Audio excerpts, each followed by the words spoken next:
That's what we become. That's what we become.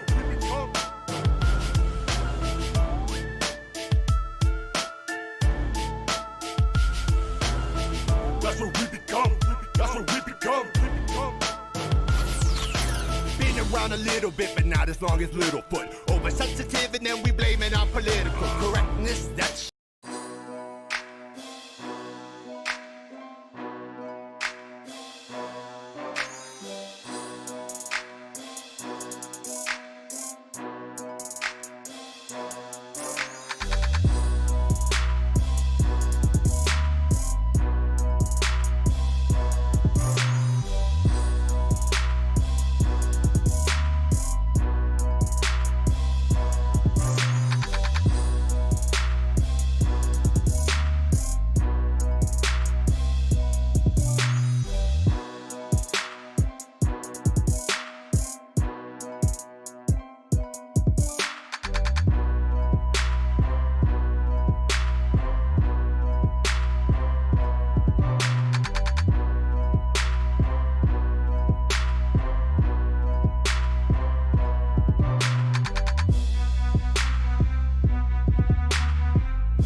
What's up, everybody? Happy Wednesday, January 15th, 2020.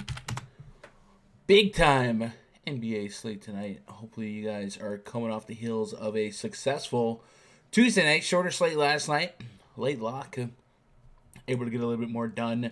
Still a little bit of a high-scoring slate last night. If you guys took part in the Harden without Westbrook in a 240 total sweepstakes, and maybe didn't go the way you thought, he was still the third highest scoring player on the slate. However, there were so many guys much more cost efficient in his, or not even in his area, in his category, that James Harden was not the nuts. You did not need him to win a tournament. You could have went extremely balanced on both sides. And you could have had guys like Kevin Huerter, who at 62 on DraftKings dropped almost 60 fantasy points. And on FanDuel, I think it was closer to 5K, maybe even a little less than 5K. I had a little bit of Huerter, but obviously I prioritized James Harden yesterday. But Kyrie Irving and Rudy Gobert in an amazing contrarian correlation play, a center versus the other team's point guard. These guys showed up and showed out. Gobert got you over 6x and Kyrie as well. It would be Kyrie to go off on a slate where you kind of don't have high interest in that game. I mean, that game, the Nets only scored 107 points, but Kyrie still did his thing. Giannis Antetokounmpo. My man played, 21, 22 minutes yesterday? 21 minutes and scored about 4 less points than James Harden. Man, what could have been? I had a big heaping of Devin Booker. My algorithm actually projected him at over 6x value, and whenever a guy is 8K and above and he's projected for 6x value, I had to pay attention. He did his thing. Had a lot of good plays, and then I had a spattering of like Kelly Oubre. Oh man, what's his name from the LA Okapo? That dude was a lineup killer. On FanDuel, I had a lot less than on DraftKings. DraftKings, I probably had 80% of them. But on FanDuel, he was a shooting guard, so I had 40%, and those were all dead lineups. If you got one dud in the shooting guard spot yesterday on FanDuel, you were way behind the 8 ball because of how many shooting guards were going bananas yesterday. Harden, Herter, Devin Booker, Dylan Brooks, guys like that. So yesterday as well, but I actually made a profit yesterday with a couple of the duds there, the Okabos, the Kelly Oubres, and I had a whole bunch of Clint Capella, and he was a below average play. So I'm happy to draw a profit on that tonight. A much bigger slate, 10 games. We have some news and information stuff that's already come out. So hopefully that'll help us navigate just a little bit more as we await the lock. We'll have more news to come, but we should know really, really soon tonight. Let's look at the live chats. We are streaming on both YouTube and Twitch, man. Shout out to Justin Sports Smeezy over in the YouTube chat, DeQuante Perry, and then of course the Twitch chats on it. 2-3 BS 2K3 12 for 12 last night. Faded Harden, nice. What a West Coast gem. Got blown out last night. Hey, it happens. But last night, so I mean, you can't really be salty. Like if you played Harden, and that was the reason why you kind of got like. I mean, think about Luka and D'Angelo Russell. Also, I kind of glossed over them. That was a correlation that made a whole bunch of sense, right? Luka has averaged almost 80 against the freaking Warriors this season, and D'Angelo Russell has been doing very, very well. Man, these guys were crippling. So if you were on FanDuel and just decided Harden, no Luka, you probably did well because Luka was 50% owned, and he did not help anyone get to the top at all. 3BS says Booker killed it for me. Yeah, Booker was huge, man. And he got ejected last night, so maybe he could have had a few more points. He got ejected late in the fourth, but maybe he could have had a few more, right? Okabo, 85% owned, didn't matter for me. So on DraftKings, yes. If there has been some egregious differences in ownerships between DraftKings and FanDuel, and it makes sense. It's circumstantial, it's positional. But on FanDuel, Okabo was only 25% owned, and I was over the field on him, so kind of had to eat that. But on DraftKings, he was super mega duper chalk, and we seem to see that every week. The other night, Jahlil Okafor, when he went bananas and broke the slate, some people on DraftKings were showing me, screenshots of him being 50% owned. He was 2.5% owned on FanDuel. Like it's incredible. So if you guys like to be on the right side of contrarian plays, or you want a guy that's chalk on one side and not chalk on the other, man, you might want to keep that in mind. Double dip a little bit, right? What up, DeQuante? What up, Alex? D'Lo killed me late. Yeah, D'Lo and Luka. Not what you want. But there were so many good plays that I was on. So I'm still happy. Nonetheless, I ended up having a lot less D-Russ just due to him being so close to Devin Booker, and I was super, super high on Devin Booker. But I had a ton of Harden. And Harden wasn't a bad play. He was still a top scorer on the slate. It was just at that price on DraftKings, 13K, you probably wanted 80. And I'm sure that a top lineup ended up fading Harden. But yeah, what up, Young C? All right, let's get Raj up in here. Let me open up the stream chat and make sure we can hear him. Yo, back in the building. Nice of you to show up for one of these. Hey, just another day where I actually threw in a lineup yesterday, last minute, like in like the $15 100K, but and so I literally just looking at the price. I was like, all right, let me just do saw some value. I was like, all right, let me just try to jam in James Harden, Luka, and D'Angelo Russell, a bunch of 3K guys. So that turned out beautifully. Yeah. It's one of those things. I was like, you know what? I in my head, I was like, I remember that Trae Young, Capella, Harden night when they all went off and like those 3K guys all went off. I was like, all right, maybe it's one of those nights. So let me just throw that in there, and didn't work out. But the beauty of DFS. On to tomorrow. On to today. Yeah. And this was like a fun slate. Lots of games tonight. Let's go pull up Fantasy Labs over there on the Twitter mobile, the Twitter machine. Right when we went live, Fantasy Labs tweeted out a bunch of names and notes to watch. Part one of their tweets: Karl-Anthony Towns questionable, Domantas Sabonis questionable, Porzingis on track to play, Evan Fournier questionable, Jamal Murray and Gary Harris questionable, Daniel Tice questionable, Christian Wood questionable, Marc Gasol probable, Nemanja Bjelica probable, and PJ Tucker questionable. I think we already know that Anthony Davis is out. We already know DJ Augustine's out. MCW's out. We heard that Zion's coming on January 22nd. That's huge. Yep. Isn't Oladipo around that area? The 22nd? Yeah, I want to say they said late January for Oladipo too, I thought, but we'll have to wait and see. Business about to pick up, man. There's got to be a rule with like questionable. Like, you can't be questionable for this many days in a row with Towns. Like, it's just dumb. No. What do you mean? No. Yeah, it'd be like a game time decision or a questionable up until the game for this long. Like, you know what I mean? It just doesn't make any sense. Yes, it does. I mean, it's better than us thinking he's active every day and playing him, and then every day he gets rolled out. You can't force health. Like, I think there's some secret squirrel stuff going on there. Maybe they're shopping him, but yeah, why did they just rule him out for 2 weeks? Like, just say he's out with a knee sprain for 2 weeks. Okay. Okay. I don't think it like they don't think like that. It's just like whatever. Can he play? All right, cool. If not, whatever. All right, let me close this out. Of all the things to nitpick, that doesn't seem like one of them. I'm just saying, it's annoying. If you guys follow me on Twitter, twitter.com/GundaggerSports, man, go hit up my last tweet. Hit that fat retweet button, man. Let's get a party going up in here. You know what I'm saying? Tonight on both sites, big opportunities for lots of money. I think DraftKings has the 100K to first. What was FanDuel offering? I didn't even open up a FanDuel. I didn't reserve my tickets on FanDuel yet. Whoops. FanDuel has 100K to first. Do the 20-entry max in DraftKings, the 125K, 10K up top. I feel like that's very balanced. That's your type of tournament. So my favorite tournament in DFS is the 25 entry max on FanDuel. So 222. And it might be about the full. But first place in this thing is 5K.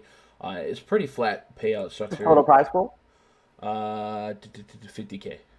So 5K first. The DraftKings one. It's 125K total. Because FanDuel is so much easier to script. Oh. You cover. There's way less variance. Like because of the util? Because of no multi-position eligibility. Oh, okay, gotcha. Yeah. Okay, that makes sense. So you can get closer to the nuts. Now, that's not a knock on DraftKings. I like DraftKings too, but FanDuel, if you're a scripter, FanDuel is so much better, at least to cover a range of outcomes. It's not better if you are high volume and you got a whole bunch of money on a guy who's questionable and vice versa, but I love this tournament, man. I really do. I probably should go reserve some tickets right there. Anyway, chat, what's your favorite tournament on the slate tonight? I saw that when I went to the lobby, the first contest listed was a showdown tonight for the Lakers and the Magic, and we know AD's out, so I'm sure we're gonna get some fun lineups for that one. Hold on, I gotta make a dummy lineup real quick for reserving my FanDuel contest. I feel like I'm gonna regret playing this slate. It's so big. Well, all those 6-7K guys in today. Yeah, there's a lot of ways to attack tonight. There is. I think on DraftKings again, they mispriced these mid-tier guys. Studs today in great spots too. Yeah. But, I looked at that. We'll talk about it in a minute. That Bulls game, that total seems a little high for a Bulls game, but It I mean, is. it's the Wizards. It is the Wizards, so I'm a little indifferent on that. But I will. And I mean, I want to say that the Bulls have just have been. I feel like they've been on a like playing better. Maybe They're Zach LaVine's been on a they're tear. they're much better defense. They're one of the best defenses in the league. People don't admit it, but they Yeah. are. That's why I was just kind of iffy on that total there. We'll see if it moves between now and lock. All right. I accidentally reserved 24 instead of 25, and I'm just gonna go with it. Screw it. All right. Losing one entry of leverage right there. Nah, I'll fix it in a minute, but we gotta get the show on the road, man. Shout out to the live chats again. Katie Single, Wesco says, Raj, I did the same thing, got obliterated. Oh, the value for the big studs. James Harden, Luca, and D'Angelo Russell. Yeah, I mean, if those guys would have went for 80, and a 60 bomb, in my head I was thinking, okay, it's very possible. Yeah. And if those 3K guys all hit, would have been a good night. What up, Nick Dever, Desmond Perry? What you think about Tim Hardaway tonight? I haven't got to that game yet. I will say, with Porzingis expected to be back in the mix, it's probably Luka and nobody else for me going forward until further notice. And that's kind of been the way it's been anyway. But we just saw Luka and a big separation. Is he in a sophomore slump? I mean, just like for him, past couple No, games. shut up. That's retarded. That's literally dumb. Sophomore slump. It's not a slump. What are you talking about? For his level of play. No, He's in a no, that's dumb. People that try to spin that narrative are retarded. It's dumb. Last night they blew out the Golden State Warriors. He was over a point per minute. Was pretty efficient. Prior to that, he had 4 of the literal toughest matchups in the game of basketball without his best player, Porzingis. It's not a Still slump. dropped 70 on Chicago. Yeah, Give him that. it's not a slump though. That's ridiculous. Anyway, people blow my mind when they jump to extreme accusations. Sophomore slump. Anyway, let's jump into today's slate. Detroit Pistons at the Boston Celtics. Project starting 5 for the Pistons. Bruce Brown, Svi Mikhailiuk, Tony Snell, Sekou Doumbouya, Andre the Giant Drummond taking on Kemba Walker, Marcus Smart, Jaylen Brown, Gordon Hayward, Daniel Tice. We know that Jason Tatum is out for this one, and Daniel Tice is listed as questionable, and he just missed his last game dealing with a sore right knee. He said he was feeling better on Wednesday, and then he's hopeful he'll be able to get back out there. If you're curious, Jason Tatum is out with also a sore right knee. With him out, there's a couple of different lineup variations we might expect. I threw in the one where Marcus Smart gets into a 3-guard set basically, and Hayward plays the 4 just because of how short-staffed they are.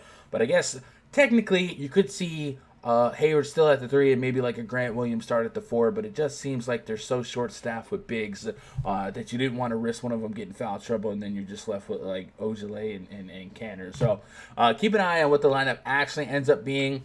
The Detroit Pistons have a little bit of trouble in paradise. In their last game, Coach benched Andre Drummond. He played 21 minutes in an overtime game because he felt like Drummond was giving a lack of effort. So that's going to create a lot of timid follow-ups, like a lot of people that are going to be scared to go after Drummond here. And I get it. I'm not like running to play Drummond as well, but in tournaments, how much does that suppress his ownership in a spot where he's still without Blake Griffin? He's going to have high usage, high upside, and he's going against a much shorter staff Celtics front court, right? So he's an interesting tournament play, but I'm with you guys on a 10-game slate. I don't think I want to go too crazy with looking at him, but I do think the viability in tournaments for Drummond at least exists, and maybe he plays a little bit more inspired. He dropped 42 fantasy points, 30 minutes last time out. Does he add to that? Could he get to 50 plus? That's kind of what you need. I think the real question is, could he break a slate at this price against this matchup with the 9-point spread? The spread's still kind of large considering that Jason Tatum's out. Let's go pull up the on-off court tool. Let's try using Fantasy Labs today. Usually I use RotoWire for this, but let's try using Fantasy Labs and see what we can't navigate here without Jason Tatum in the mix. And select player off, and then let's put, I guess let's just put Kemba and Jaylen Brown and Hayward on. I think everyone else is secondary. So with that, as your on and off, your 3 on and your 1 off, in terms of usage, Kemba Walker leads the team in usage 31.4%. Cantor, of course, behind him. Daniel Tice is up there in 73 possessions, 18 minutes. I guess the minutes are really, really low. We're looking at 51 minutes of sample size for Kemba, Jalen, and Gordon Hayward here. So they've all been injured enough to where this isn't a big factor, but I still do think that it makes a lot of sense that Kemba Walker would be a main beneficiary. Kemba Walker on FanDuel seems unbelievably too cheap. And even on DraftKings, you see a range of outcomes for 40-plus fantasy points. So the Pistons guard defense has not been one that I'm running from. I'm not going to overreact to Kemba not doing well against the Bulls here. And then they blew out the Pelicans. So I think Kemba Walker is absolutely in play here if we're looking for 40-plus fantasy points. But on FanDuel, 6,700. I don't know how I'm not falling in love with that. Jaylen Brown also pretty cheap on both sides. Gordon Hayward. All the Celtics are probably a little bit too cheap. And Enes Kanter is 5,700 on DraftKings, 55 on FanDuel. I think he's priced right to where you kind of expect him to need 30, 35 in tournaments, and maybe even 40. I think there's a range of outcomes he can get that, but I don't think that's going to be a range of outcome that I attack aggressively unless there's an extremely lack of potential centers coming up. But I will say maybe a couple extra minutes are coming his way. If Daniel Tice was unable to play today with Tatum out, it would basically just be Kanter and Grant Williams essentially. So if that were to happen, maybe I'm more on Kanter in that regard because Kanter certainly could drop 35, 40 fantasy points.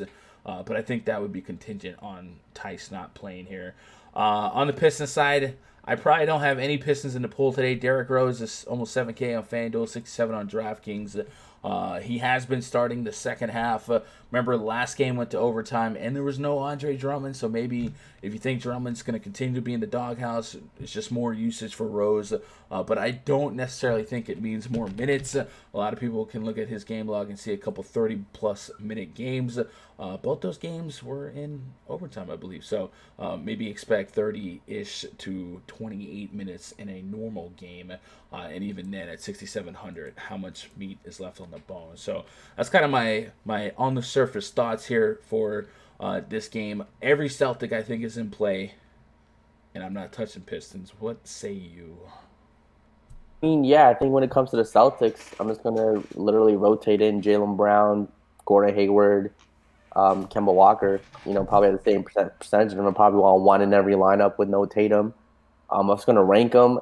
I'm debating between putting based on price point too. I mean, Gordon Hayward plays a 4. I kind of like that. Maybe a jump up in peripheral, maybe a few extra rebounds, get that double-double bonus.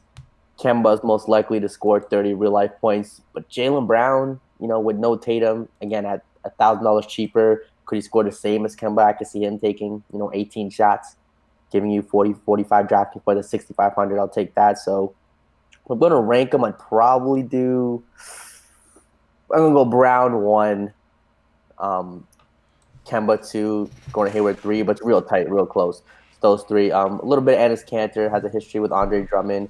Even if Dice plays, I can see him at that price tag, maybe just getting you 30, 35, which is fine. I'll take that. And on Detroit side, I mean, Boston's a pretty good defensive team. No Tatum is definitely a step back, but if Marcus Smart comes in the lineup, they shouldn't lose too much defensively. I probably don't get to any Detroit guys. Drummond's there, but I mean, at 9.4, there's a couple other studs at similar prices. I'd rather play him more. So I'm not running to play him. The trade talk is really motivated. Could he get you 50? Sure. But it's just not a core play by any means. Yeah, I'm probably going to be all off of Pistons here. Just uncheck them all. Looking at the live chats. Luka is in a sophomore slump competing for the MVP. Yeah, that was an egregious I'm just saying, compared to his early season stats and start that he's had, he's in a bit of compared to games against the Wizards and the Warriors and I mean, hey, maybe the schedule has something to do with it. Maybe the teams he's faced has something to do with it. But he's in a bit of a sophomore slump. Maybe the schedule has something to do with it. Maybe the teams he's percentages faced. drop. What are you seeing that's a slump? me, I'm seeing the 2 You're assists in seeing the game. fantasy points. Yeah. I mean, So do you know how assists work? So in order to Shots, I get an get it. assist, you have to pass the Yep, ball yep, to yep. somebody and then rely on them to make a You shot. have to make shots. Yep. And they So weren't doing he's that all too well. slumping. He's slumping because people he's passing the ball He to. has a couple of 14 for 24, 14 for 32. Yeah, you know, against 4 for really tough 15. defenses. Guess what? It happens. More slump. It's not a slump. What is It's a LeBron? slump, baby. So if LeBron doesn't hit value for 4-game slate, do I say he's in a 17th year slump? Come on, buddy. This is ridiculous. He's more in just a little break in the season for his age. West Coast Jim, would you rather take chalk Canner or pivot to coming home? Is Canner really projected to be chalk? No way, Canner's chalk. I didn't expect him to be. I mean, like if Daniel Tice was rolled out, I could see a lot of people flocking to Kenner, especially after what Jahlil Okafor was able to do. So I'm not saying he's not, but I didn't think on the surface he'd be chalk right now. But we'll see. You think Jokic just must play against Charlotte? He's in a massive spot, but I'm sure the total will get a little lopsided. We'll get to that one in just a moment. Let's move on to the next game.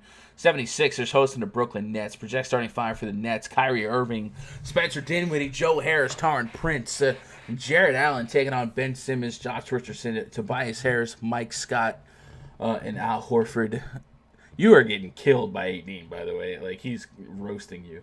Well, AD can go. What does he do? What's his real life? I don't know what he's doing. Go do something, AD. What do you do? You mentioned him shooting 14 for 24, which is 60%. So basically, the guy who's shooting double what Harden's been shooting the last week. Let's say the 14 for 30, the 35 one, but I read the 14 for 22, 24 won the game right after. I feel like you're just trying to make a narrative that doesn't exist. I'm saying he's in a bit of a slump. That's all. He's literally not, but okay. Nets are on night 2 of a back-to-back. A lot of big fantasy points last night. Would be hashtag DFS for us to get on Kyrie tonight after last night's big game. And he bust, but he is still a very attainable 7,900 on both sides, where I'm looking for the north side of 40 fantasy points. Could he get it against this matchup? It's a very tough matchup in the 76ers. It's very possible, but we do have to appreciate that it is a night 2 of a back-to-back. We have also seen them use Dinwiddie in the starting lineup as well. That's going to bring Karis LeVert off the bench. Much like yesterday, no one's screaming at me that I have to play him. So probably not going to force the issue. I think I would write Kyrie Irving's name down in pencil just because he probably is a little too cheap for what his margin of outcomes, floor, ceiling differences.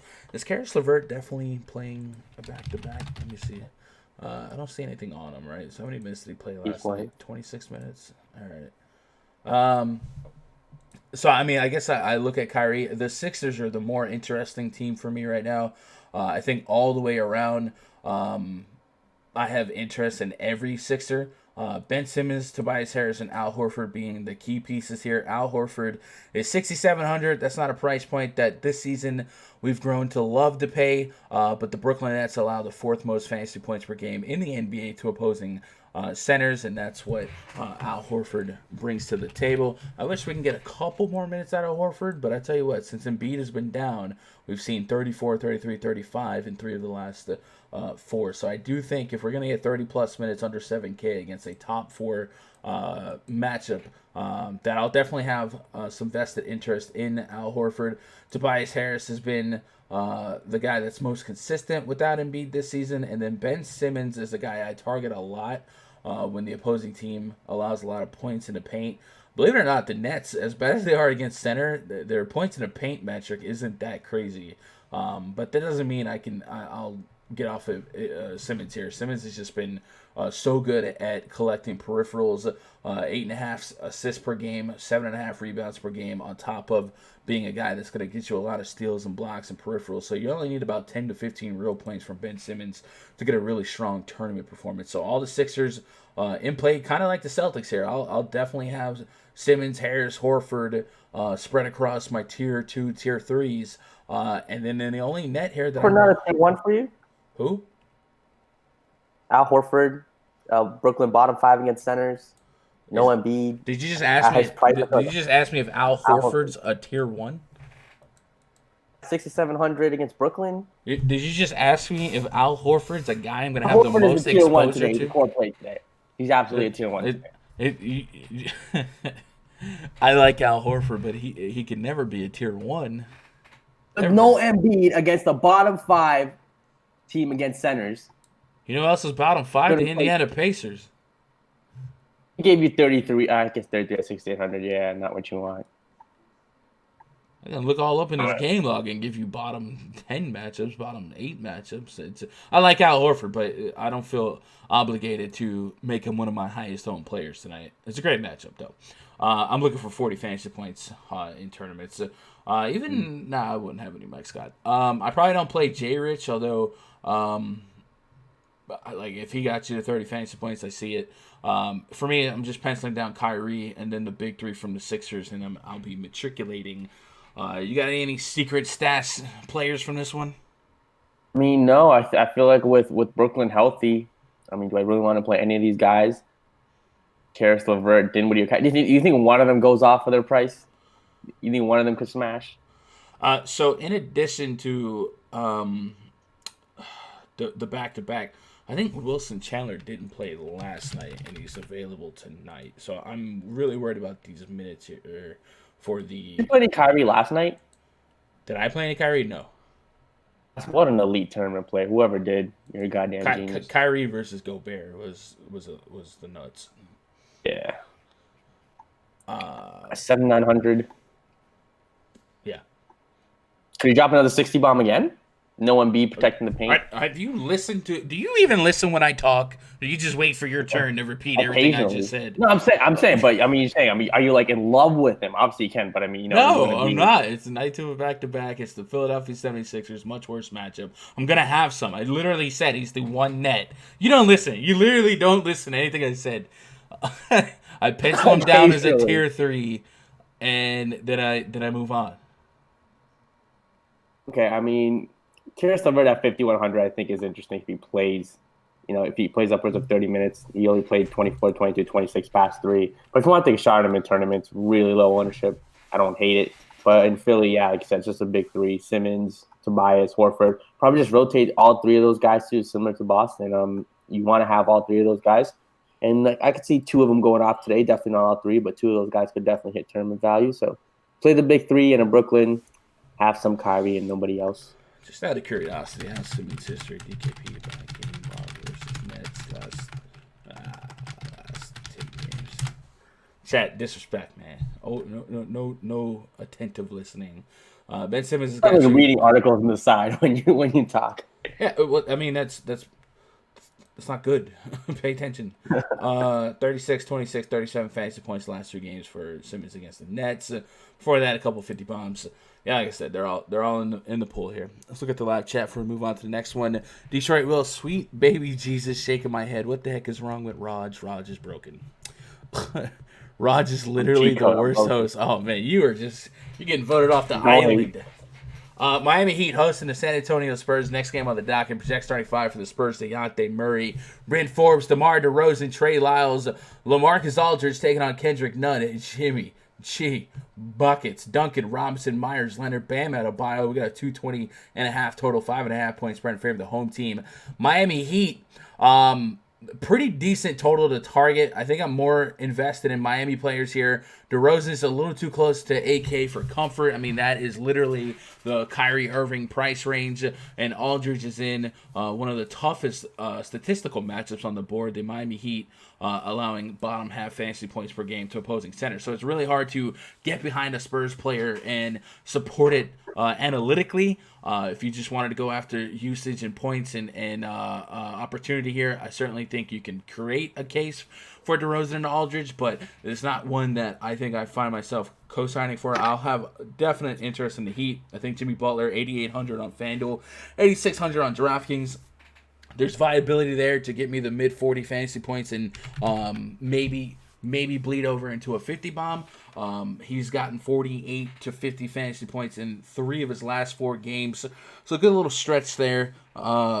Back at the house here against San Antonio. If San Antonio can keep it close, I like Jimmy Butler to be a big part of that. Justin Winslow listed as out again.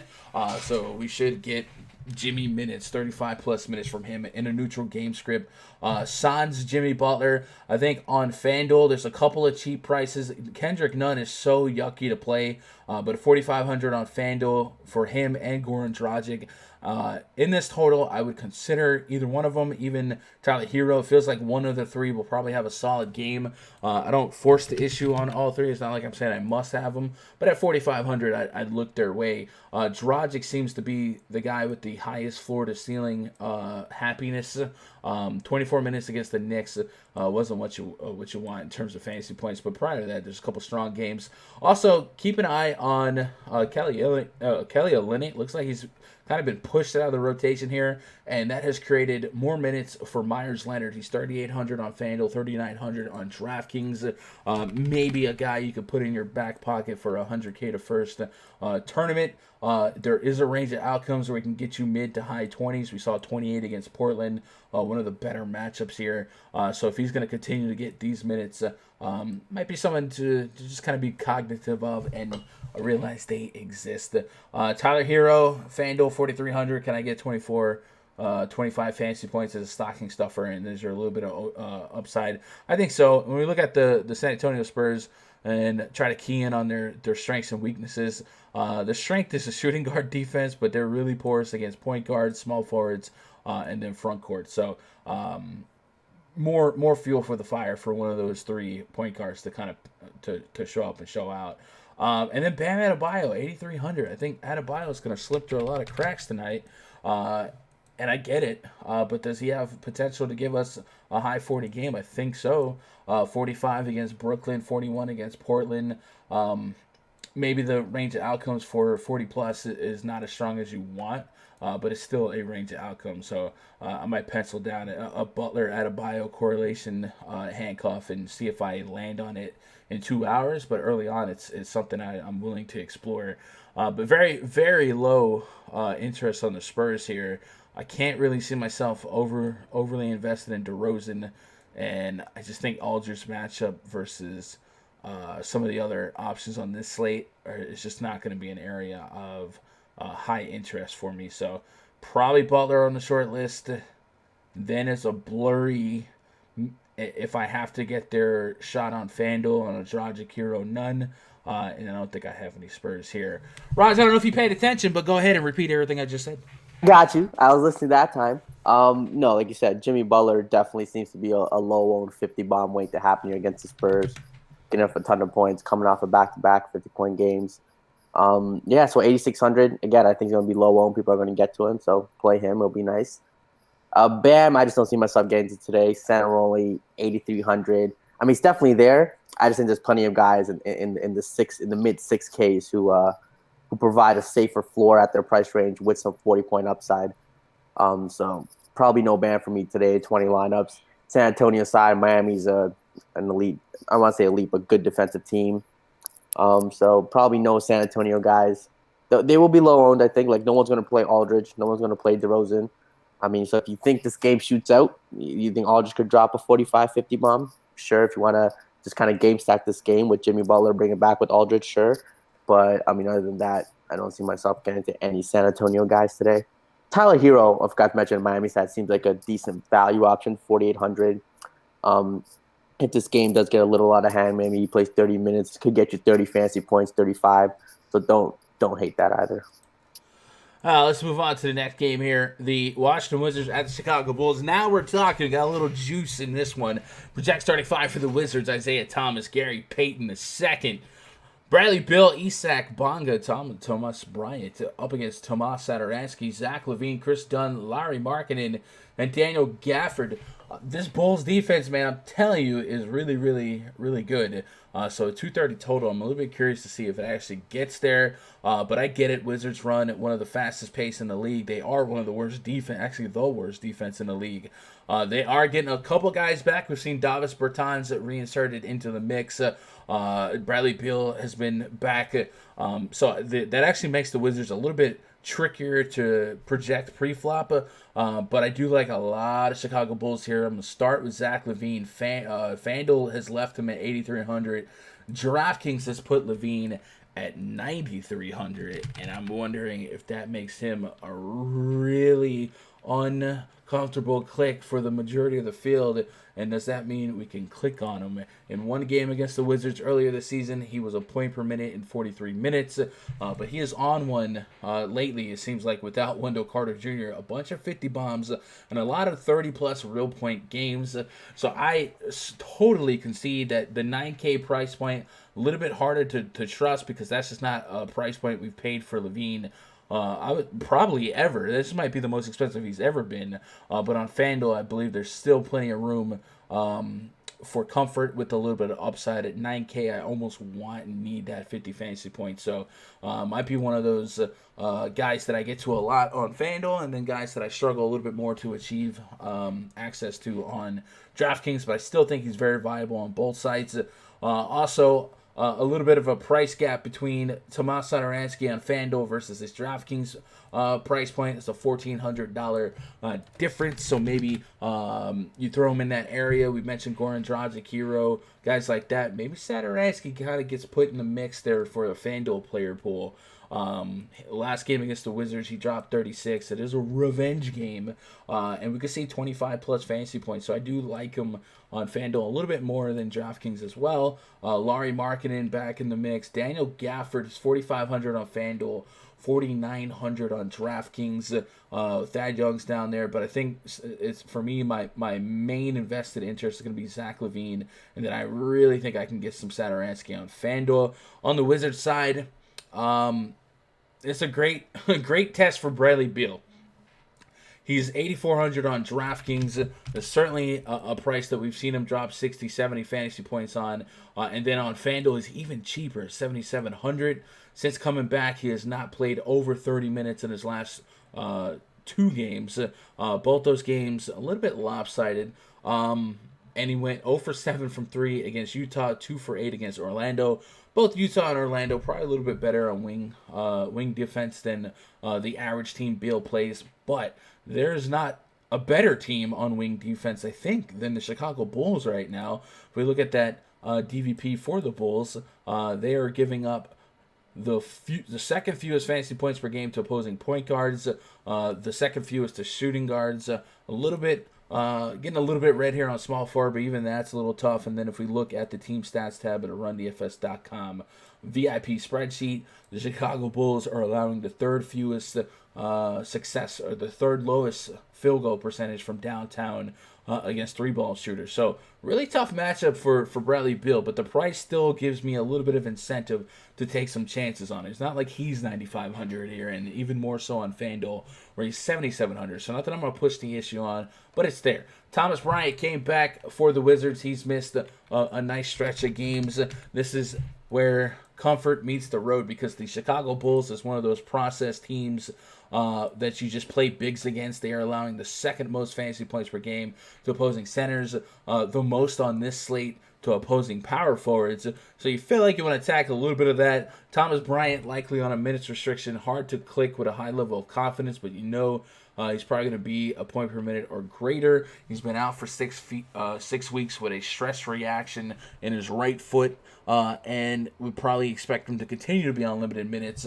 Ironically, with Thomas Bryant back, Jan Mahinmi went nuclear against the Utah Jazz, dropped almost 40 fantasy points in 31 minutes. I'm telling you, centers against the Jazz, you would think Rudy Gobert would be locking these people down a little bit better, but he had 7 assists that game. That's incredible. That's a little fake. 7 assists are fake. Everything else is fine. I mean, it seems fake, but it's not like the first time he's had assists lately. He had 4 assists against Boston. So yeah. Anyway, I don't think I'm going to pay $5K for Jan Mahinmi as a backup big when I wasn't playing him as a starter, but it is a ripe matchup for that. Davis Bertans is a curious click as well. Again, they guard the 3-ball pretty well, and you got to believe Davis Bertans is going to be a priority focal point on defense. Another guy that I'm worried about not getting deep minutes as he's back in the rotation.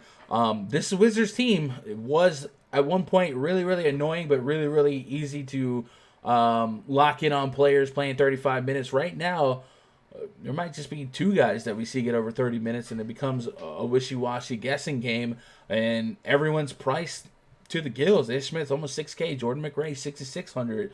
So unless someone gets rolled out, like we're probably overpaying for guys in a not great matchup anyway.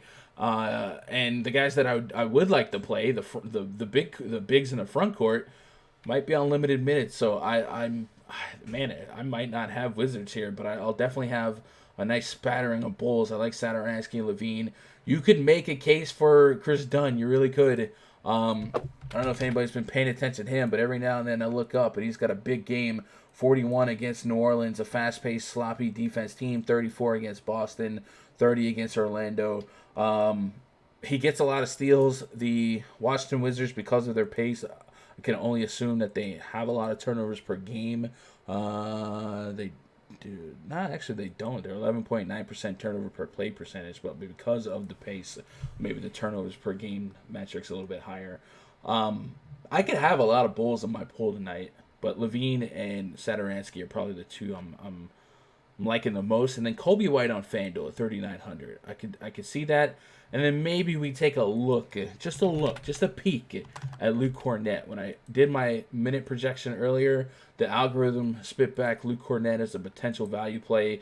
22, 25 minutes his last two games. 22 against Boston. What are you going to do? Boston's a tough matchup. But you saw it last year. Was he with the Knicks, I want to say, in some bursts where he was having huge games, and then you saw 2 games ago against Detroit, he just caught fire. He's a big that can chuck threes. So if he has an opportunity at 20, 25 minutes against the Washington Wizards at almost bare bones min price on DraftKings and really, really cheap on FanDuel as well, if you're trying to chase 100K to first, maybe he's a play to consider. What do you got on this one? I mean, yeah. So when it comes to the Chicago side, just going to be rotating these guys through different lineups. Markkanen, Chris Dunn, Satoransky, and Levine. Levine's probably my least favorite on DraftKings out of those 4 just because of his price. I mean, it's fine. 9.3 could definitely get you a 50 here. Yeah. I just like a lot of the guys at Chris Dunn at 5-1. I just think the upside there, especially in tournaments against Washington, get you a 35-40. Satoransky, constant 30, 36. It seems like every game he can get you that. Lauri Markkanen at 6,400.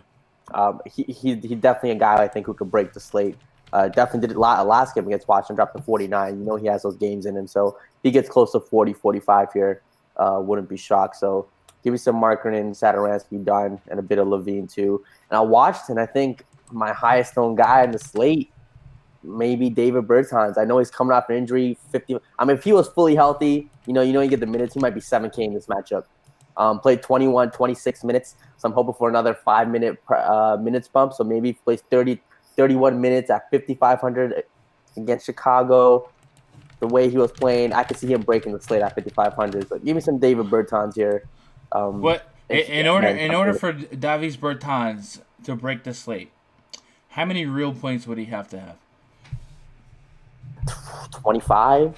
25. If he had 25 real points, how does he score those points? Couple 3 bombs. A couple of 3 bombs? Maybe like more 7. Than just shoot threes. Okay, let's not disrespect David Bertans. Like he can't. 7. Well, no. All this other stuff is when he basically had to start for 38 minutes with Rui Hachimura down. You're not getting 38 minutes out of him. Now I'm the biggest mark for Davis Bertans on the board. But his main when he played 38 minutes, he was like 7K. Now he's 5,500. Right. But he's also not playing the whole game at the 4 or the 5. Also, he has to chuck. He probably has to sink 7 threes for him to be a great play tonight. So he's going against the literal toughest matchup in the league for 3-point shooters. Or the third worst matchup in the league for 3-point shooters. So on a potential minute restriction against a tough defense that protects the 3, I love Bertans as much as the next guy, but I'm not feeling it, man. This ain't it, Chief. You're gonna have none? I probably won't. Oh, that's strong. No David Bertans there. I mean, okay, I'm definitely asking him.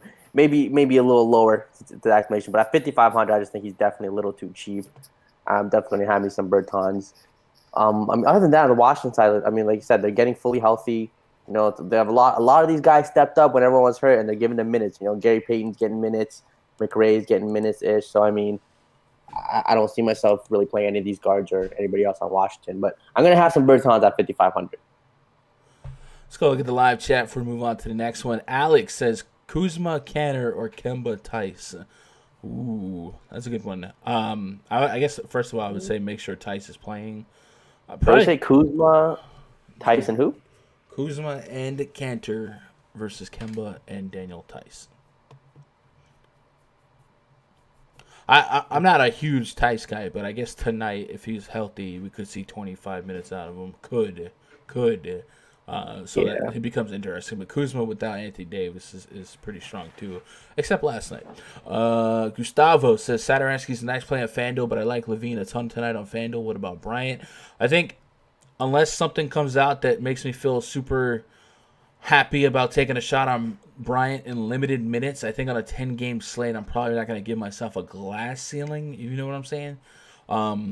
If a guy's only – if he's going to be capped at 20 to 23 minutes, I don't know how much of that I want. Like, I want minute whores, if that makes any sense. Detroit says, Bulls guards got that good D, so fading Beal. I'm with that. Ask your mom about that good D. Whoa, Earth to Air. What up, gun? What up, Earth? Hello. Yo, I love how the gun emote on some platforms looks like a water gun.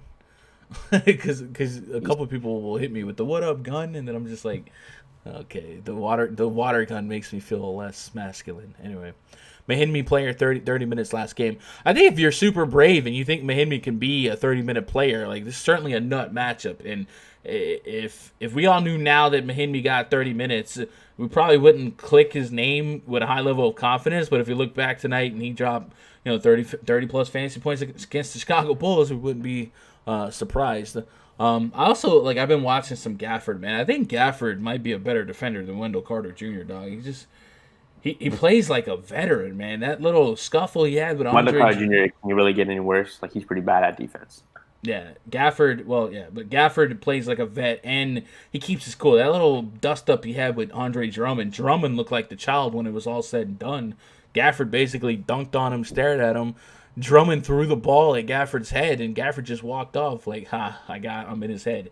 So Gafford, man, I got some respect for Gafford. You guys in Chicago should be I want to say you guys should be excited, but I'm not a big fan of Boylan, so we'll see. Can someone tell me what happened to TT last night? Did he just forget how to basketball? Was it foul trouble? Yeah, last night was weird. Were good against centers. So I mean that too, but also we ran the numbers on the stream, or I ran the numbers because I show up to streams. Ran the numbers on the stream yesterday, and Jetty Osman and Colin Sexton up until yesterday had the highest point per minute, highest usage rate without Love, Clarkson, Kevin Porter, and whatnot. And that's exactly what happened. I had a whole lot of Sexton and Jetty Osman on FanDuel, and they both were solid plays. So maybe that was just another catalyst in the failure of Tristan Thompson, or we could just say that one of the Kardashians was there in Kirsten. But it was also a third game in 4 nights, I think, for them. I think. Lowe says Thomas Bryant. I think as long as if you're comfortable with a potential minute restriction, I think on FanDuel it's a little bit. Is he a power forward on FanDuel? Bryant is not spelt like that. Bryant. Bryant is a center only. Man, I hate to give up a center spot on FanDuel for a minute restriction, but it is a juicy matchup, right? DeQuante says, how do you feel about Monte Morris if Harris and Murray can't go? He would be a lock. Wendell Carter Jr. is a very good defender. So I think Wendell Carter Jr. is he's one of those guys that maybe is looked at as a solid rim protector because you might see a lot of blocks and whatnot, kind of like a Jaren Jackson or a Hassan Whiteside. But defensively, you don't have to do a whole lot to get by him, get around him. So I don't know. I had to watch a little bit more tape, but I've never really considered him some great defender. But maybe I don't have enough hours watched there. I should have just listened, but I figured he would get good minutes since Love and Zizic were out. I did play Henson. Yeah, if you played Henson, you were super sharp. If you stayed away from Larry Nance, unlike me, you were also a super start. Indiana Pacers at the Minnesota Timberwolves. Next game on the docket. Project starting five for the Pacers: Malcolm Brogdon, Jeremy Lamb, T.J. Warren, Domantas Sabonis, Miles Turner taking on Shabazz Napier, Jared Culver, Andrew Wiggins, Robert Covington, and Karl Anthony Towns, the Big Cat. Ernie Ladd. This one is annoying because unlike the last two slates, we have not received confirmation that Karl Anthony Towns will be in or out yet, which maybe is a step in the right direction, whereas the last couple games we kind of got pretty strong notice ahead of time that Cat was going to be out. The questionable tag in Minnesota has become completely meaningless during Cat's absence. But we have had positive reports recently with head coach Ryan Saunders indicating that he's on the cusp of a return. At least he's no longer being listed with an illness. So it would seem like he's cleared that hurdle. Hopefully we'll get another update shortly. That's a blurb from Roto World. So Karl Anthony Towns, honestly, if he played at 10.7K or 10.5K, he's probably priced on a 10-game slate where I don't feel obligated to play him anyway.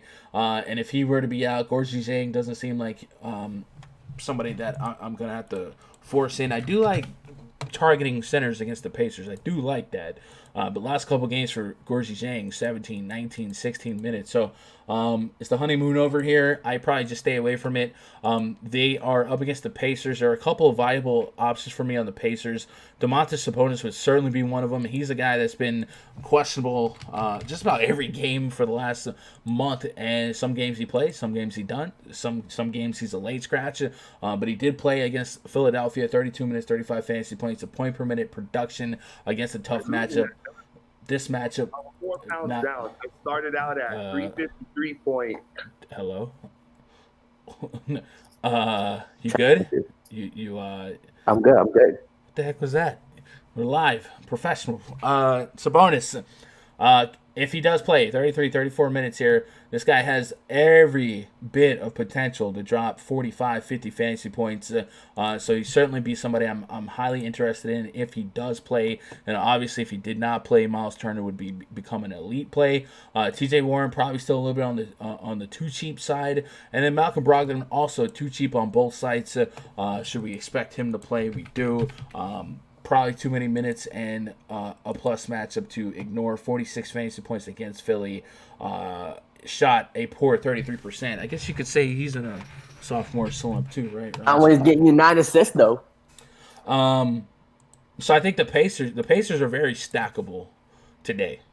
And the Sabonis Q tag, I think the way I approach that is I just assume he's going to be in since he played the last game. We've seen a couple games of him playing with the Q tag. Hopefully he's not a late scratch, but I think I just have to assume he's in. And like I said, he could drop 50 fantasy points. So Brogdon, Sabonis, the forefront, but T.J. Warren definitely in play. And Jeremy Lamb's kind of cheap on both sides. But T.J. Warren would probably be easily my third option here. If you look at his last couple games, 32 fantasy points, 29 fantasy points. He was ejected in the Miami game, so I'm not overthinking that. There's a strong chance that he's been getting you 30 without Brogdon, without Sabonis.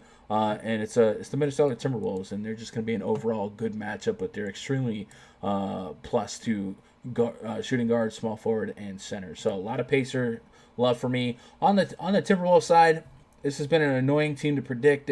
So far without Karl Anthony Towns, Robert Covington hasn't really shown you that he can't get you just about 30 fantasy points, 35, 39, 29, 30, 32, 47. So if he might become a strong pocket play. I know we regard him as a plus defender, and if you look at their DVP, the power forward spot has been the toughest spot to get off against the T-Wolves, kind of like Taron Prince against for the Nets. So maybe that's a checkbox against Sabonis, but I really don't think he's kind of set up to shut down Sabonis. I think Sabonis has size advantage and just does so much that he can get there. So I like that. Also, Sabonis plays a lot of actual center while Miles Turner's on the court. Sometimes Miles Turner's kind of set up to play the four, so we'll see. But I like them all. But Covington's probably the only guy I'm really going to be or only guy I could see in my player pool from the Timberwolves. I know Andrew Wiggins is still kind of cheap. You just need 35, 40 at this point.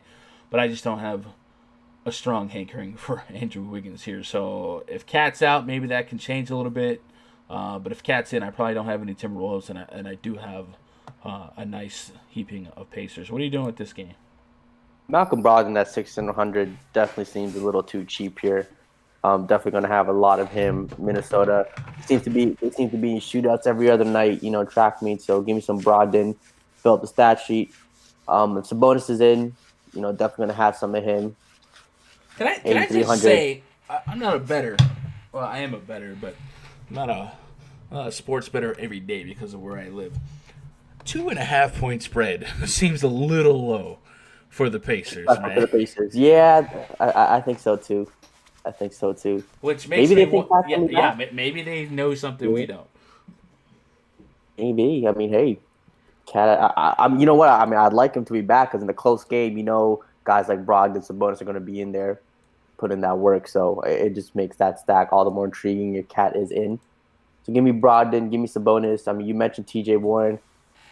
I mean, T.J. Warren at 5,800. If you want to 1v1 him against a Satoransky, who would you play? Out of curiosity. Probably Warren. On DraftKings, Warren. On FanDuel. Yeah. FanDuel is still a coin flip. I don't know. Warren does so much. Nice little value play. Like he gets you 30, 35. Yeah. He's still a little more scoring dependent than I like. I would like a few more peripherals, but at 5,800 against Minnesota, can get you 20, 25 real life points, and I'm good with that. Like I said, the Indiana guys, I'm Minnesota. I mean, if Cat plays, does he become an elite tournament play? Because no one's going to play him. All right, 10-7. You got to really break a slate for. Yeah, he's going to do that 65, 70, 60, 65. I mean, 70. I just don't. I don't know how many times that. First of all, if he play at 10-7, where I don't see how it's worth the headache. Hayden, appreciate that follow. You have LeBron at a price tag. There's just close enough to it. The headaches, the risk reward is not there for me. It is a plus. LeBron's cheaper. Oh God, never mind. Yeah, there's no way you're gonna play Towns. LeBron's cheaper than Towns. That's nuts. But okay. So don't play Towns even if he gets ruled in. Don't play him. Yeah. So I guess love the Indiana guys. I feel like I should like some Minnesota guys. You mentioned Covington at 5'8". Again, I think I'd rather play those Chicago guys in that price tag against Washington. Especially if Towns is in. I don't see myself playing any Covington at all. It could be a lot of Indiana and no Minnesota guys for me. Yeah, I don't know. You trying to trade your players to someone? I don't know what you're talking about, buddy. Let's see what you go. Let's look at the live YouTube chat. Bertans and Beal, major sleepers, yes or no? I know you see my question. At the people. I don't know if they're major sleepers. We just kind of discussed both of them pretty in depth.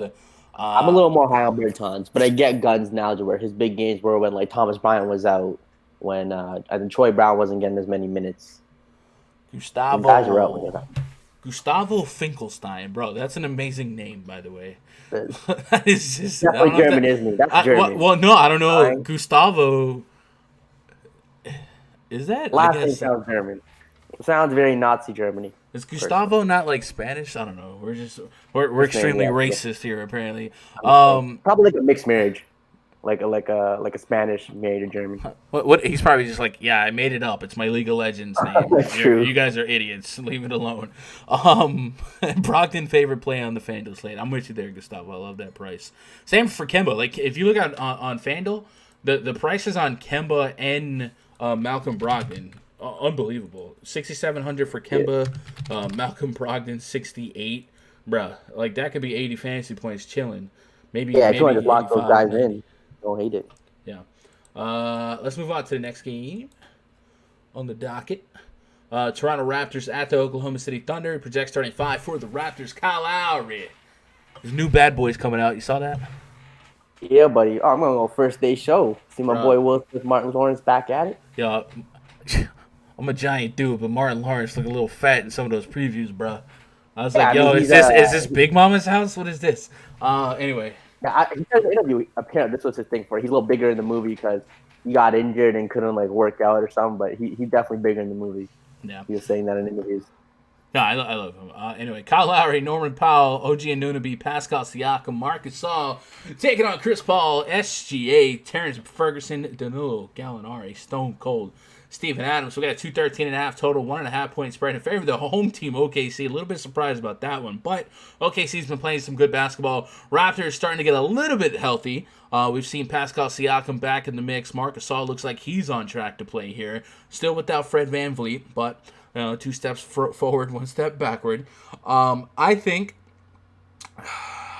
that there's no one on the Raptors I wouldn't play. And then on the Thunder, there's probably no one on the Thunder I want to play today. Like, this is probably going to be a low-scoring game, a little bit of grindy defense. It would be... You're not going to get the Oh, my God, bro. Chat, when I say that I refreshed I went to literally every scoring... I went to ESPN, NBA, DraftKings, whatever... Any place that tracks stats, I was like, there's no way he got 20 rebounds. This has to be an error. No, he got 20 rebounds. But no, I'm not expecting 20 rebounds out of SGA here, 7,400. I would say in a tougher matchup, Chris Paul tends to be surprising, right? But he's right there where Chris Paul, right there with Kemba, Malcolm Brogdon, whatever. So I probably don't get to Chris Paul. He did drop 51 fantasy points on Toronto last time. SGA last time. Yeah, and oh boy, and like I said, in some of the tougher defensive matchup, it feels like Chris Paul has kind of stepped up a little bit. So maybe it would be hashtag DFS for Chris Paul to just kind of come through. But it sure is not a warm and fuzzy game to target in my estimation here. AK for Siakam. Probably expect him to still be a little bit of a restriction on his minutes. At the very least, monitored. Marcus Gasol, same song and dance. That's going to leave a revenge game. Serge Ibaka probably being too expensive. So I'm probably, if you told me you had a couple stabs at Paul or SGA, I wouldn't call you crazy. But I think for the most part, I'm going to see what I can do with this not being on my slate. Like a 10-game slate, I'm trying to turn it into a 4 or 5-game slate in my player pool. And this is probably a game that doesn't make the cut. What are you doing? I feel like I have to go right back to Chris Paul. I had a ton of it against Minnesota. Everybody in that game, SGA, Gallinari, Adams, literally went off except for him. But at 6,600, I mean, if you want to start a lineup with him, Brogdon, and Kemba, in your 3 guards, I guess on DraftKings you can do that. I mean, it just seems like all 3 of those guys could go for 50 today, right? They can legitimately go for 50 today. So yeah. I need to go right back to him. Give me some Chris Paul at that price tag. I'm not going to play SGA after coming off that big game. But against the Raptors, he dropped 50 last time. Could he get you a 40, 45? You almost need a 40, 45. That had to be an overtime game, right? How did him and Chris Paul both? What's the date on that game? Let me look this up. We're about to get to the bottom of this chat. We are about to get to the Gallinari was out that game, though. Gallinari was out, so that is a bit of a bump, obviously, for them. Okay. That was a low scoring. It was 98-97. It was a 4-quarter game, and they got that many fans. Yeah, right? So it was basically the Chris Paul and SGA show. 32 points for SGA. That happened on December 29th? Recent. All right, so let's pull up December 29th. OKC, Toronto. Chris Paul, SGA. Nerlens Noel had 30. What is this?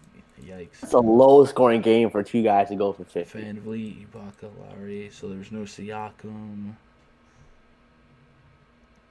I guess statistical anomaly. Almost a triple-double there for Chris Paul. SGA had 32 real points.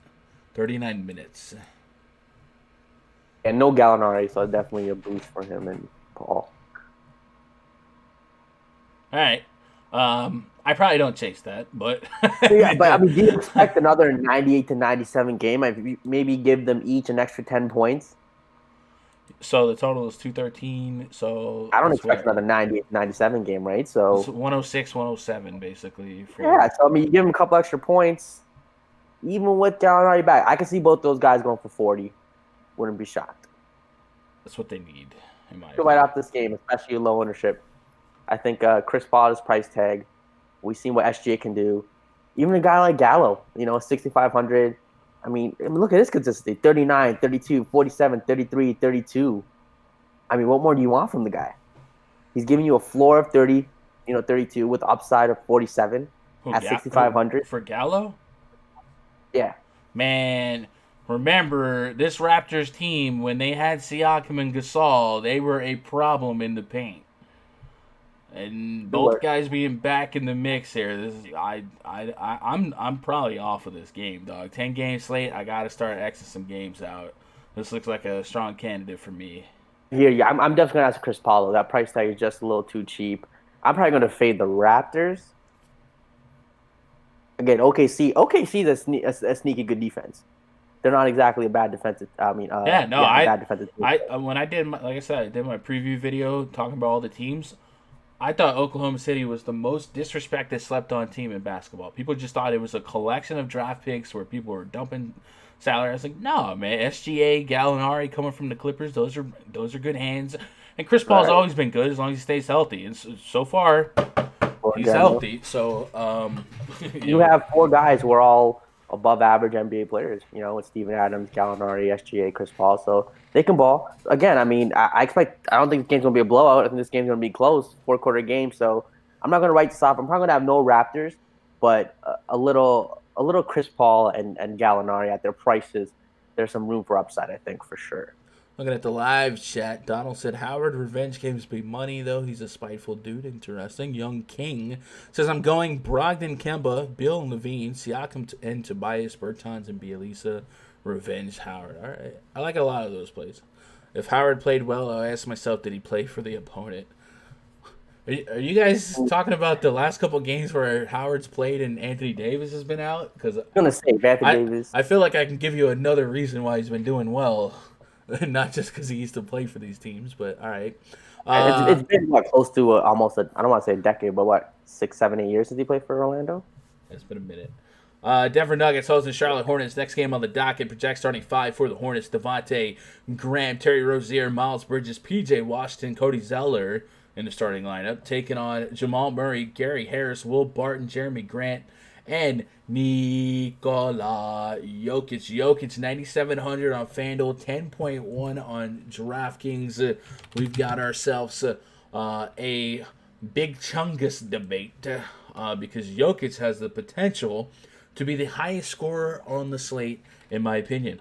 At home this season, he's averaging 7 more fantasy points per game, and now he gets one of the best matchups in basketball, the Charlotte Hornets and their front court. They are allowing the most fantasy points per game to opposing centers on the season. We could definitely see triple-double Jokic come out and play tonight. The caveat, the question mark here would be, do the Hornets keep this game competitive, keep it close? You got to assume they don't, but wait. There's more. The Denver Nuggets are coming to us with a pair of questionables, including their starting point guard, Jamal Murray. He is connecting on a career low 32.5% of his three-point shots. Said he's been in the gym every day to correct the issue. But he is currently listed as questionable. Gary Harris is also listed as questionable. Mike Malone said he'll be cautious with Gary Harris regarding his right adductor strain. What is the injury associated with Jamal Murray here? Let me pull up DraftKings. Lower back? I think just sore lower back, was it? Charlotte due to back soreness. All right. So I don't know that it's likely that we have information on either one of these guys pre-lock, but this is an incredible opportunity to maybe set yourself up for some late swap changes. Monte Morris would be an elite play if both Gary Harris and Jamal Murray were to be out. Same with Malik Beasley. And then if you thought it would blow out, Mason Plumlee, who might just hit value anyway on FanDuel at 3,800 against this front court, floats to the top. Jeremy Grant's up there. I mean, this front court for the Hornets allows a lot of fantasy points. Also, if Murray and Gary Harris would be out, you probably see a lot of Will Barton usage as well. I think it's worth looking at the Nuggets usage with and without Jamal Murray. Gary Harris not really someone I'm too worried about stealing usage, but we'll take him off for the heck of it. Take off Gary Harris. Jokic, if those two guys are out, you might just lock them in. Yeah, we take off Millsap, we take off Gary Harris, and we'll take off Jamal Murray. There he is. Boom. And just run it as is. I'm not going to put anyone on yet. Just kind of see what we're looking at in terms of usage. We got a 32.4% usage rate for Jokic and 28 minutes of sample size, not a lot. But yeah, he's averaging. They don't show the average points per minute, do they? Like RotoWire. Maybe I should keep using RotoWire here. But Will Barton second on usage here, and then of course, like I said, Jeremy Grant, Monte Morris would move to the top of value charts if these guys were to be out. But it's very likely we don't have confirmation of their statuses before lock. It seems like Gary Harris is the guy you want to watch a little bit more than Jamal Murray, just because an adductor strain that's for real what he has. Soreness is a little bit different. And if Mike Malone has identified this as a game where they could probably get away without Gary Harris, maybe they do. And we'll see how they roll with that. But Jokic seems like he's in an incredible spot no matter what. Could be a lot of rebounds here. It seems like a guaranteed triple-double should he get 32 minutes here, which is about what I got him at. Yeah. Even if they're in, I think this is just such a nut matchup for him. And then, like I said, on FanDuel, Mason Plumlee at 3,800. I definitely see viability there. The downside with that is he's only center eligible, and you have to give up a center spot. But I could certainly see 25 fantasy points in a perfect world for tournaments, maybe even 30 if it got really crazy. And that would open up a lot of money for some of these other studs on the slate. So a lot of viable Nugget players here.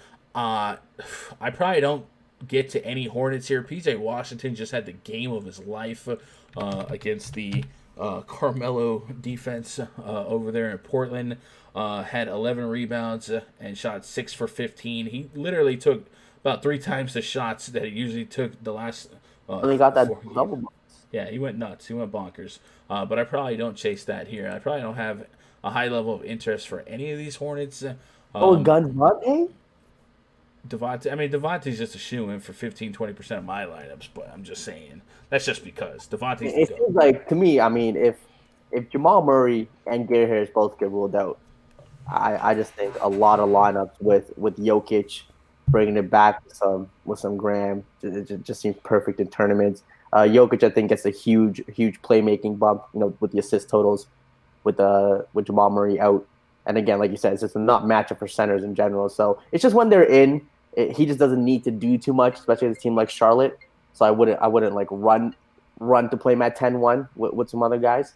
But if they're out, I think he becomes a tier 1 kind of core play with not matchup. Even if they're in, Jokic could drop 70 fantasy points tonight, and I like LeBron as much as the next guy, but there's literally a range of outcomes where Jokic is the highest scoring player tonight in general. Just out of every player on the slate, Jokic could be the highest scorer. I hear you. Again, I just think that 6 to 7K range is so strong today. I just like building a lineup with a ton of them. But yeah, Jokic not matchup. It's center. Well, the 6-7K range is your guards. That's going to give you some money for a center. I like the Al Horfords of the world. I like a power forward, yeah. A power forward center, yeah. Carmelo Anthony at 6'2", small forward, power forward. I guess some more power forward centers. Yeah. So I don't know. I'm definitely high on Jokic here. Like I said, I'm not going to hold my breath for Mike Malone injury news before main slate lock. Elite value. Cody Zeller, 3,900. Against Jokic minutes. So I don't know what to expect from here because Biyombo got hit in the face in that Suns game. Didn't play the next game, but I don't see that he's out. He just didn't play, and I think it has something to do with some recovery for that shot. And then Cody Zeller started, and Biyombo just didn't play. And like I said, it could be an injury response. I haven't seen anything associated to that. But if Biyombo's out, then yeah, Cody Zeller sets up, and then we have Willie Hernan-Gomez versus Juancho Hernan-Gomez off the bench if we get some more ins and outs. But yeah, Zeller's really cheap on both sides too. I think he's still power forward eligible. If you really need some salary, you could throw him in an errant forward spot at the end of the night. But just saw 23 minutes even without Biyombo in the mix that game. So I don't know if the word elite is a strong attachment here in this spot, but this is a spot where they probably going to have to play as big as possible for as long as possible against Jokic, against Grant, against Mason Plumlee, guys like that. So we could stretch Zeller to the max here on minutes played. So I don't mind looking at him, but I'm not completely sure what's going on. In the absence there of Biyombo last game, Ironically, I feel like one of us brought him up, but Nick Batum had a strong fantasy game against the Blazers.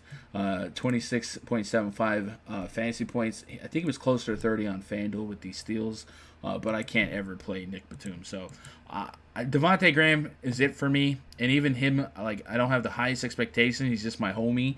The Nuggets guard the 3 ball very well, and that's kind of what you need Devontae Graham to do for him to have a big ceiling game. So I'm probably really low on Hornets, and then give me all the Jokic. Chat, what do we got before we matriculate on to the next one? Will Cook says Zeller. Thoughts? I think we just answered that. If Murray's out, does that hurt Jokic because they run the pick and roll together, or usage bump for him? I wouldn't necessarily, like, in maybe other matchups that I felt like were a little bit more net negative matchup-wise, I'd be a little bit worried about it. But Jokic can just make up the difference with either just bullying the front court of the Hornets or just getting more assists. So I think you could see a little bit more point Jokic. So I love Jokic no matter what. Like, no matter what. And I guess you could even pull up StatMuse. Nikola Jokic, DKP by game log without Jamal Murray. Let's go last 10 games on that. Last 10 games. There's the last game's 30 fantasy points. That's on the road 26 minutes, but at home 50, 63, 64. So 76. So you're seeing some upside there, and I definitely like those home game results. Young King says I don't like Zeller. He's hit or miss every time I pick him. Biombo goes off. I can understand that. Zeller seems risky due to the backup sharing. Yeah, I agree with that. What else we got? Looks good to me if Bertans is off minutes. If Bertans is off minute restriction, he's curious, but I also don't think him being off minute restriction means 38 minutes. I think those 38 minutes came at a time of need for the Wizards where they were extremely short-staffed. They didn't have Mahinmi to play 30 minutes. They didn't have Bryant. They didn't have Rui Hachimura. They didn't have. They had Troy Brown, but they was just like really, really short-staffed. Now they went out there and got them guys like Gary Payton. Jordan McRae's back. He missed a little bit of time with that finger issue. And they just have more bodies. It seems like they're kind of a balanced team now. You know, everyone just kind of doing their part. Yeah. Doing their thing. Moving on to the next game here. Trailblazers at the Houston Rockets. Project starting 5 for the Blazers. Damian Lillard, C.J. McCollum, Kent Bazemore, Carmelo Anthony, Hassan Whiteside taking on Russell Westbrook. They aggravated to questionable. Okay, well, that's a strong. Russell Westbrook, James Harden, Ben McLemore, P.J. Tucker, Clint Capella. We got 236.5 total, 8.5 point spread. Favor of the home team, Houston Rockets. Rockets night 2 of back-to-back. They took the L last night to Ja Morant and the Grizzlies, but they were without Russell Westbrook. Westbrook coming in now with some fresh legs. He's 9,600 on DraftKings, 92 on FanDuel. That's a price point where we're looking for the north side of 50 fantasy points. A very viable spot for him to accomplish that feat in this matchup against the Portland Trailblazers, as the Blazers give up the third most fantasy points per game on this slate to opposing point guards. Then, of course, they also struggle against opposing power forwards and centers, so it's a big spot in my estimation for Clint Capella to bounce back. If you played him last night, a little bit underwhelmed. PJ Tucker is listed as questionable, so if you're looking for that solid 15 fantasy point floor, you may not be able to get it out of PJ Tucker tonight. And if you were unable to go, I don't know what they would do. I don't know if they just really, really stretch out one of these bigs. Maybe Daniel House plays the 4 or something like that, but it would make me feel a little bit better about Capella minutes being over 30 fantasy points. So I think this is a stackable game. Both sides have high concentrated usage guys. I think Damian Lillard's 9K. You know, he kind of has to outscore Westbrook in that 1v1 area, but I'm with it. C.J. McCollum's right there in the mix of 6 to 7K guards, to the Kemba Walkers, to the Malcolm Brogdon, guys like that. If we look at the team DVP chart and the RunDFS.com NBA VIP spreadsheet, Houston Rockets allowing the most fantasy points per game to opposing shooting guards, so it's right up C.J. McCollum's alley.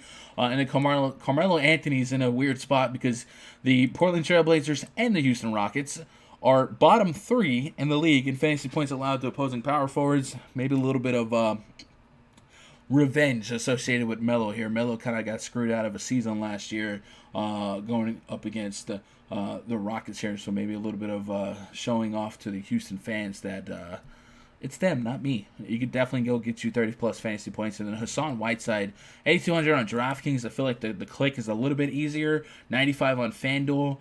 He's right up there in the mix with the Jokic's and guys like that. I mean, Capella on FanDuel is, over $1,000 cheaper. So Whiteside becomes a much more debatable click on FanDuel than he is on DraftKings. And then on the Rocket side, Westbrook, Harden, Capella, all very viable, all 33-plus minute guys today.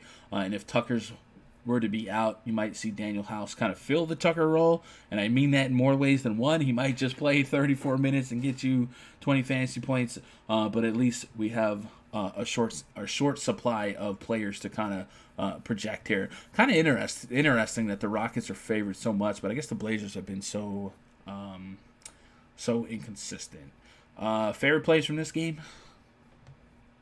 I mean, I think CJ McCollum becomes. Is he going to be? I don't want to say tier 1, but a great play. Shooting guards against Houston, definitely a spot you want to tackle at that price tag.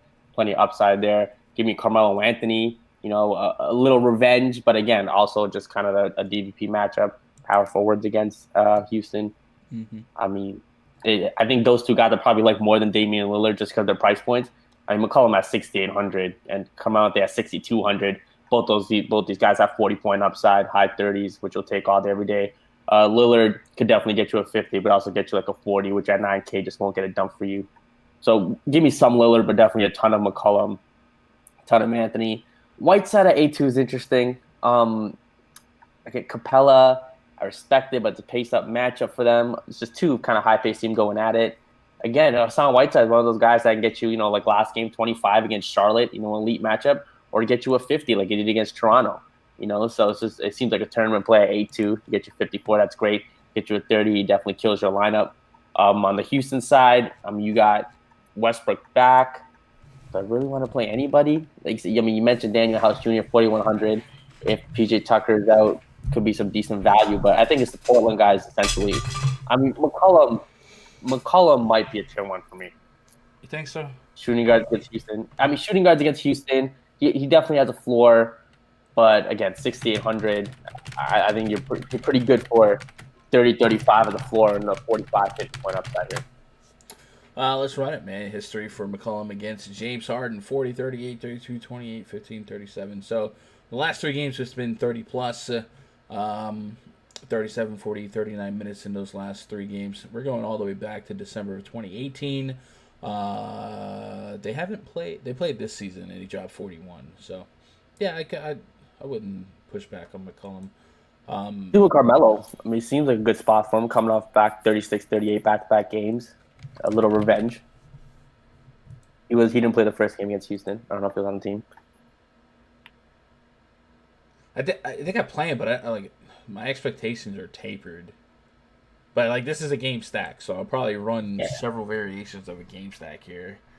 Because there's 4 viable Blazers, there's 3 viable Rockets forefront, and then I could pencil in on FanDuel. I could probably still take a shot on Eric Gordon. Why do I have Macklemore twice? And then Daniel House maybe could fall into some peripherals here. Let me just say, if PJ Tucker was in, could you play him? This Blazers matchup, they just let PJ Washington drop 50, right? Could we get? Tucker's just one of those guys where he's gonna have. I think every 10 games he's gonna give you a 30 fantasy point game, once every 10 games, which is what you need in tournaments at his price. So if you think you can get one of those games, sure. I'm just not gonna play him at 4,200. His floor is literally 2 points. It's bad. It's real bad. So his floor, his upside, obviously he's had 30, 35, 40-point games. So definitely could. I just don't see myself getting to him. In 20 lineups, no. 150, yes. In 20, I just don't see myself getting to him. I hope he isn't in because I feel like I'd rather take a shot on House if he were to. Yeah, House just seems like, last game against Memphis, great spot, 26 minutes, got you 6. It's not as, I don't know. We've just seen some really different names go bananas on the Blazers, and vice versa. This is literally 2 of the best 3. Yeah. What are you doing with Capella? I'm playing him. It's as simple as that. Yeah. I hear you, 8-1. I think this matchup against the Blazers, much like the power forward spot, it produces big time fantasy results. Last game against the Blazers, he dropped 58 fantasy points in 35 minutes. I believe I will be playing that. They're bottom 10 against centers. The Blazers, they're bottom 2, bottom 3. They've been really, really bad.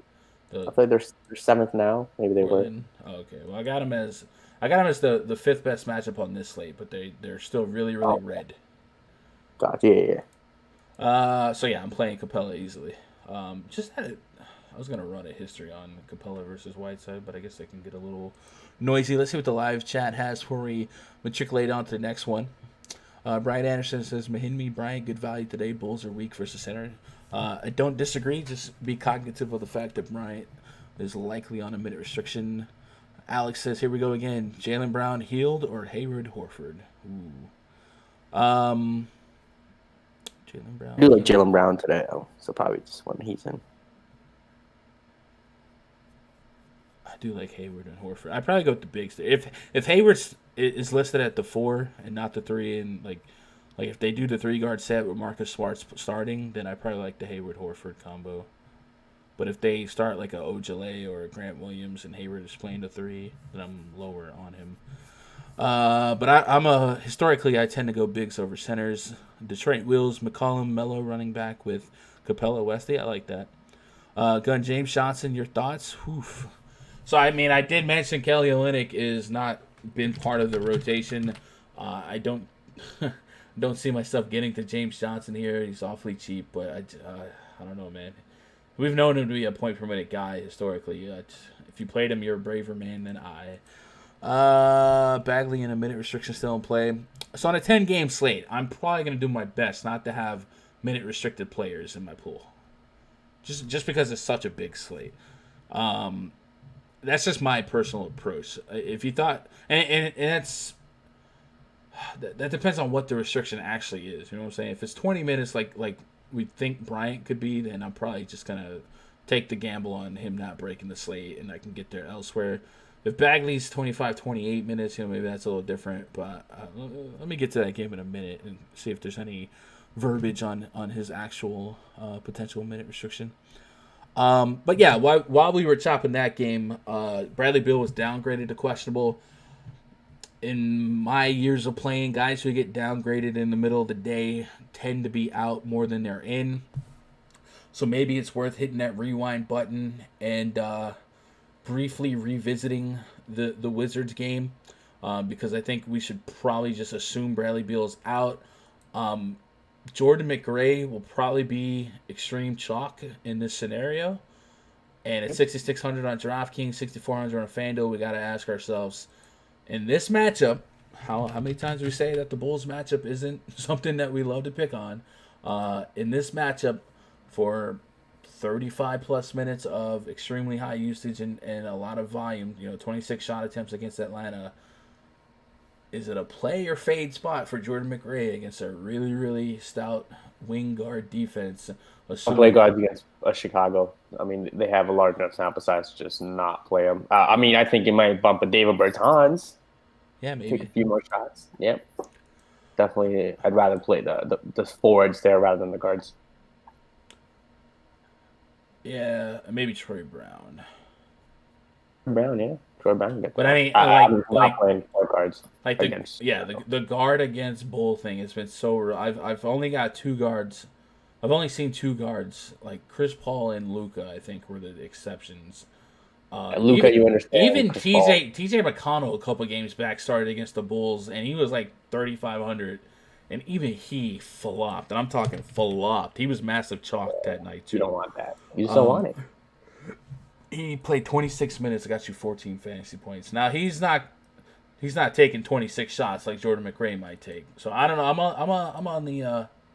I probably stay away at 6,600 and hope that he doesn't drop 50. But I could see that being a high-owned player, and maybe that's one of those leverage plays that you all or nothing. And if I had to choose now, I would probably be nothing. That's just me. Yeah, 6,600. Let's say if McRae does take 25 shots, if he shoots 8 for 26, 10 for 26, does he still get there? Well, get there. Probably does. At 6,600, get there 36-40 fantasy points to feel like you made the right decision. If I full faded a guy who quote unquote hit value on a 10-game slate, I don't feel pressured. Yeah. I would. For him to, you'd want like a 50 if you're going to take the risk against Chicago at 6-6. you definitely want a 50 bomb. Right, and I'm telling you, man, people don't respect the Bulls, man. Like, there's a couple times a week, a guard against the Bulls is pretty big chalk. And like I said, there's going to be guys that bleed through and have a strong game. It's just going to happen.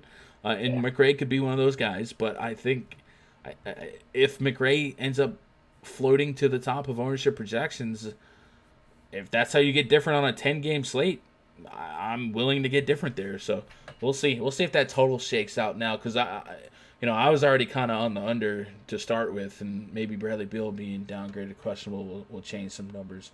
Let's move on to the Mavericks at the Kings. Project starting five for the Mavericks: Luka Doncic, Tim Hardaway Jr., Dorian Finney-Smith, Kristaps Porzingis, and Dwight Powell. Taking on De'Aaron Fox, Buddy Hield, Harrison Barnes, Nemanja Bjelica, Harry Giles. Mavericks night 2 of it back-to-back. Kristaps Porzingis expected to play. We got a 226 total, 4.5-point spread in favor of the Dallas Mavericks. The Kings bring a very slow-paced style of basketball to the table, which normally makes me not super stoked to target their games. Kings run the slowest pace in the NBA. Dallas, however, is listed at Dallas. Control F, Dallas. Dallas is at 102 possessions per game, so they're almost right on the nose league average. So it's going to be a pace down spot all the way around. 12.1K for Luka Doncic after his last 5-6 games, with all the juice that we've talked about in the 6, 7, 8K range. And I guess you could take what I'm about to say and apply it to James Harden as well. They haven't really been breaking the slate or even been elite plays lately. But now, after being obscene chalk for like the last couple slates, they're not going to be chalk, right? Luka Doncic at 12-1, 11K on FanDuel. He's not going to be chalk because people are tired of sophomore slump, so he's not going to be chalk. Okay, buddy, that is still just like people that just tune in are going to be like, this guy's an idiot, and tune Well, in. when you drop 45 fantasy points again, you don't. No, okay. What? No, that's not a. Oh my God, you literally hurt my head. Sophomore slump. That's not a thing. Reworded. Oh my DFS God, slump. could you imagine tuning into a game and Kevin Harlan's like, Luka Doncic in a fantasy point sophomore slump, but shooting 60% while his team is up 30 points. He's slumping hard. Shot all the way up. Anyway, Luka Doncic. That's not a. Oh my God, you're so dumb.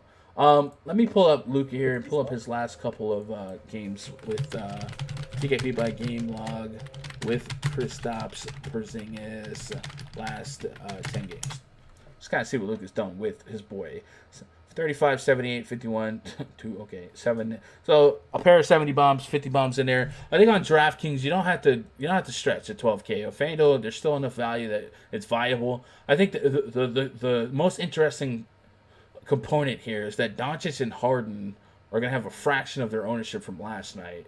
And I could just see it being hashtag DFS when they come through. With that said, I'm probably completely off of every Maverick. I don't expect Porzingis to play deep minutes, and he wasn't crushing it anyway. With Luka, his big games were mostly without Luka, and at 7,400, I'm probably looking for 45 in a 10-game slate. On the Kings side, De'Aaron Fox has a stretch of strong games lately. I mean, I was completely off of that Kings and Magic game, expected that to be the slowest game of the season, but De'Aaron Fox, with minutes, 37 minutes, was able to get you 60.5 fantasy points, almost triple-doubled in back-to-back games here. So if he's going to have that type of do-it-all usage, maybe you start taking notice of him, even though it is probably the worst fantasy matchup on the board outside. It is 42 fantasy points per game to opposing point guards, so they're really, really tough against point guards for fantasy. And same with Buddy Hield. Like, Buddy Hield's probably cheap enough to take shots on 58 on FanDuel, 65 on DraftKings. You're trying to get 30, 35 fantasy points. But overall, I feel like this is a game I'm going to be extremely down on. It does have an okay total to target. I don't see any Mavericks that I want in my lineups or in my short list. And then on the Kings side, I probably just take a shot on not playing De'Aaron Fox in the toughest matchup on the board. And yeah, Bogdan's listed as questionable. Is there let me see if there's an upgrade on Sacramento here. Leaving Sacramento, I won't stay. Bogdanovich right ankle has been ruled out. All right, so he's out of there. So with him out, we know that Hield still has an opportunity for deep minutes. Bielisa is listed as probable, and Rashawn Holmes is going to be out for a little bit longer. So I probably don't have any Kings here, but I guess you could make a case for Buddy Hield. Hield at 6,500 again. Plenty of room there for upside. Again, in that shooting guard small forward category, that mid 6K range, man. A lot of these 6K guys are seeing when they can all go for 40 tonight. Oh, Bogdan against Dallas. Yeah, I mean Dallas is a bad matchup for shooting guards, but the minutes for him and Fox are deep enough that I could see them muscling their way to some viability. He dropped 40 fantasy points in the matchup last time. Is 40 going to break the Slate 65? No, but it's, Bielisa dropped 50 last time? God damn. Yeah, Bielisa went all the way off. Like, I was not on that game at all. And it was Fox, Bielisa, and I think Vucevic that went out of this world. Vucevic dropped 54. So that was how often do slow paced games move us away from games? And if you revisit that, Sacramento and Orlando, two of the 4 slowest paced teams in the NBA, produced 3 of the highest scorers on that slate. So paces and everything. Yeah. But Buddy Hield is probably the only guy I'm interested in here. I want to start gravitating to some of these guys in these late games because I am a fan of late night hammers. I guess the Rockets game would be that, but yeah. Anyone other than Hield here? Or are you gonna have any Luka? Probably not. Right? I mean, Bielisa. He dropped 50 so last game, but the last time they played Dallas, he dropped 52, which is interesting. But no De'Aaron Fox that game, no Bagley, so different set of circumstances there. I think just Buddy Hield at $6,500 price tag. I'll have some of him. Dallas side. Porzingis 7-4. Do I want to take a shot on him? Probably not. Gonna be worried about the minutes here. I think it's just Buddy Hield. Probably not going to play any Luka. Just Buddy Hield for me. Looking at the live chat, Will Cook. When will we get the Harris Murray news? There's a good chance we don't get that till after main slate lock. So if you're making FanDuel, you might just have to YOLO it. But I get it, wanting to play Monte Morris. St. Case in the Twitch chat. I have a balanced line full of 40s and 50s tonight. My most expensive player, Zach LaVine. I like it. Is that going to be the chalk way to approach this slate? Zach LaVine? Yeah, what he's saying is LaVine's his most expensive player in a lineup that has a lot of guys that look like 40s and 50 fantasy points. So I hear that. You could make a really good lineup fading everyone above 9K today. Right, but is that? I'm starting to think that's the chalk way to approach this slate. Yeah, maybe guys like Jokic. So maybe those LeBron Harden, Jokic lineups get there though. I don't know. Yeah. Carl seems like the nuts spot every time. Yeah, some love from Bielisa here. Gordon and Fournier's out along with DJ. All right, I can see that. All right, we got one game left on the docket. Let's take a pause for the cause. Oh, yeah, I guess LeBron will be chalky now that we talk about that.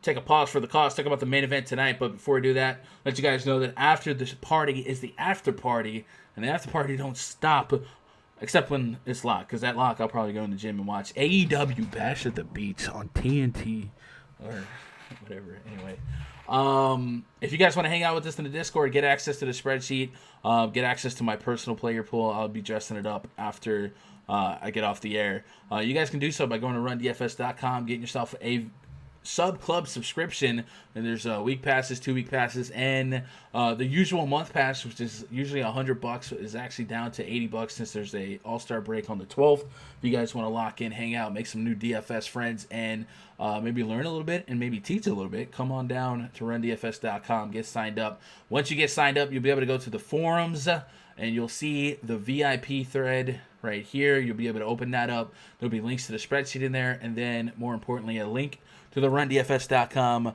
VIP Discord, where we have a community of, like 50, 60 people in here, premium community of grinders of all skill sets, all bankrolls, all different sports. I think they've been playing tennis all morning. I woke up and saw that. So if you guys want to be part of that, we definitely would love to have you. We will have a voice chat up until lock, or even bleeding over lock. You guys can listen in on, ask questions in the text chat, or grab a mic and jump in. We're small enough that everyone can grab a mic and just be part of a civil conversation and make a lot of fart jokes. So we'd love to have you. Go to rundfs.com, get signed up. Main event tonight, Orlando Magic at the Los Angeles Lakers. Project starting five for the Magic: Markelle Fultz, Evan Fournier, Aaron Gordon, Khem Birch, and Nikola Vucevic taking on LeBron James, Avery Bradley, Danny Green, Kyle Kuzma, and Javal McGee. A 210 total, 9.5 point spread. So I just talked about how slow the Magic play. Let's go back there. The Magic have the fourth slowest pace in basketball. The Lakers, a little bit closer to league average. Lakers are without Anthony Davis, and Rajon Rondo was out, right? Did I get that right? Rondo listed out? Yep, bam. Yep. So no Rondo, no AD. Those are big scorers and assist guys, and it creates a bigger opportunity for usage and upside for a guy like LeBron James, who, no matter what the pace is in a great spot. We'll say he was a slow burn that other slate where he got to like 45 fantasy points.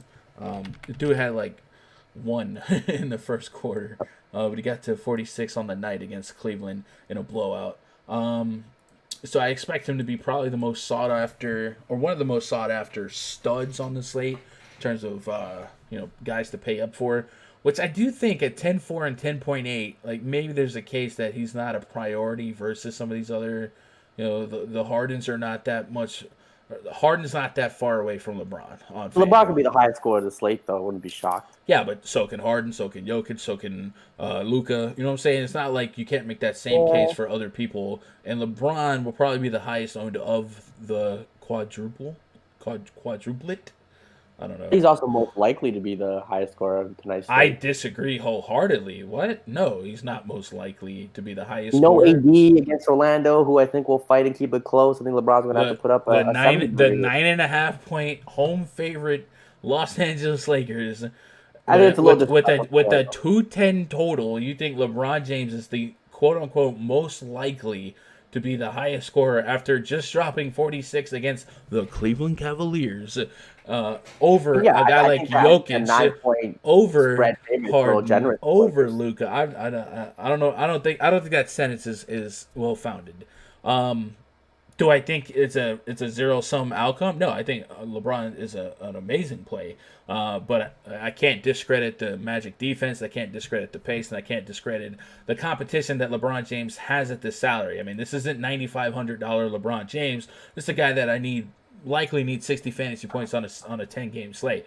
With that said, I love late night hammers, and he's going to have the highest usage and the highest floor to ceiling ratio out of the 10 p.m. games or the 10:30 p.m. games. So I like him quite a bit. But I do think we think a little bit more about his viability at these price points. Outside of LeBron James on the Lakers, I think Alex Caruso is a curious click without Rajon Rondo. Kyle Kuzma without Anthony Davis has shown a propensity to give us 30+ fantasy points. Last game against the Cavaliers wasn't quite what you want with 18 fantasy points in just 26 minutes, but he did have 4 fouls in a game that got away. If he gets, the regular 34 minutes, does he do a little bit better? Maybe. I do think Kuzma isn't as safe as a lot of people make him out to be. I think the OKC game, you got to be cognizant of the fact that there was no LeBron or AD, and Kuzma, it was basically the Kuzma-Rondo show, and Rondo is a big catalyst of setting him up. And then he's like 25, 30 real-life points to smash. Never gets a double-double. Yeah, sure. And like I said, I will have Kuzma, but I think a lot of people make Kuzma without AD to be something that maybe it's not. Yeah. But on FanDuel, he's 4,800. I can live with 25, 30 fantasy points. Expect him to be pretty high owned. Also here on the Lakers side, JaVale McGee, 4,500. We haven't quite seen that big game without AD lately. Dwight Howard's been probably the better benefactor in terms of consistency and floor. Last couple games for Howard, 44 against Cleveland, 38, 19, 36.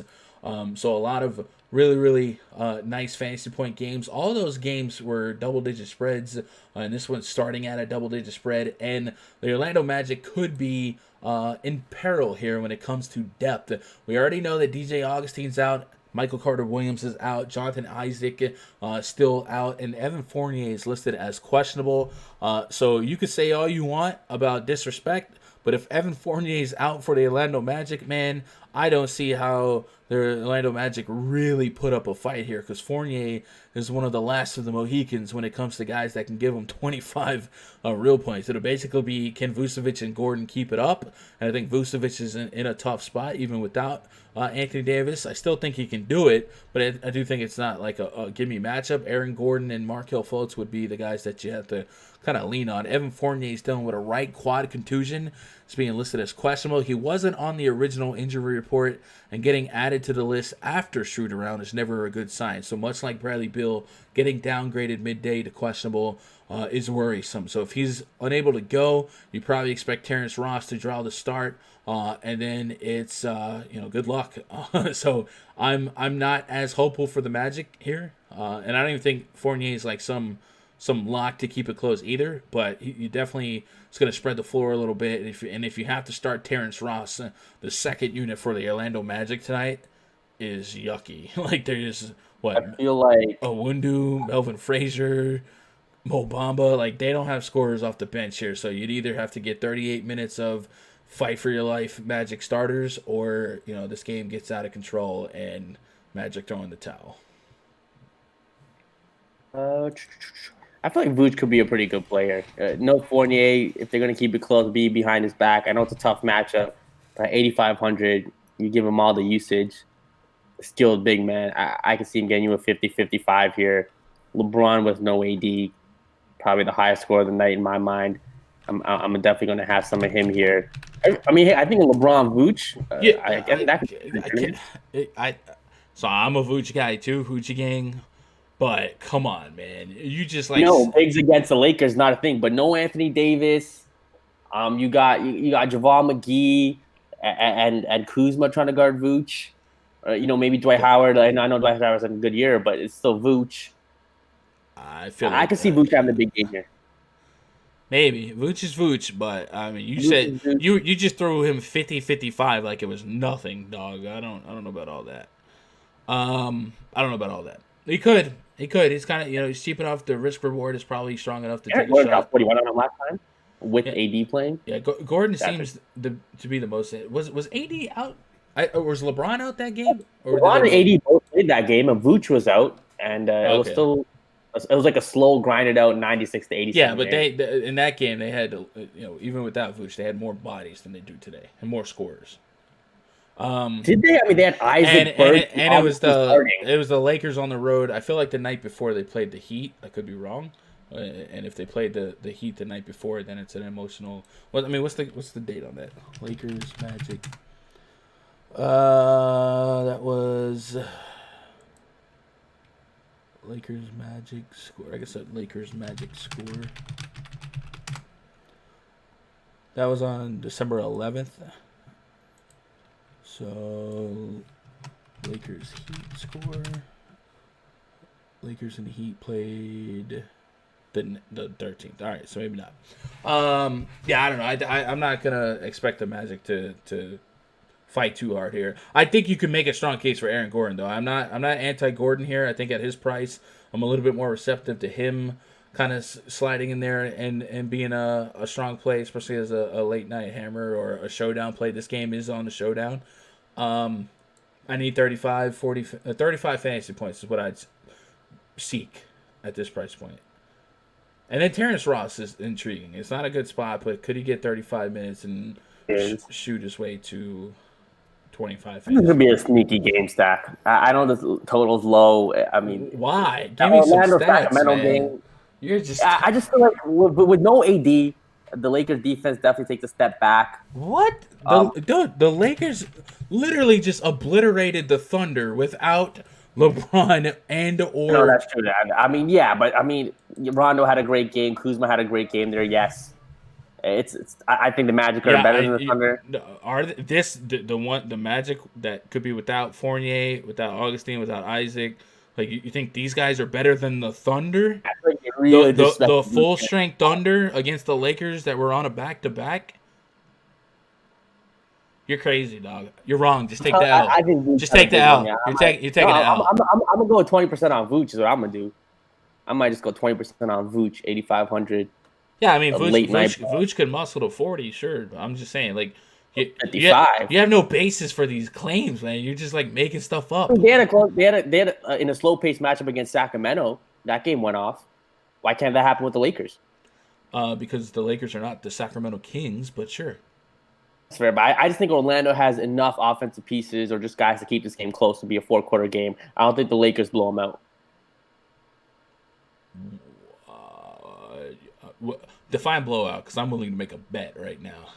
I mean, blowout with I don't know, with 5 minutes left in the fourth quarter, it's still between 8 points. I would gladly take that bet.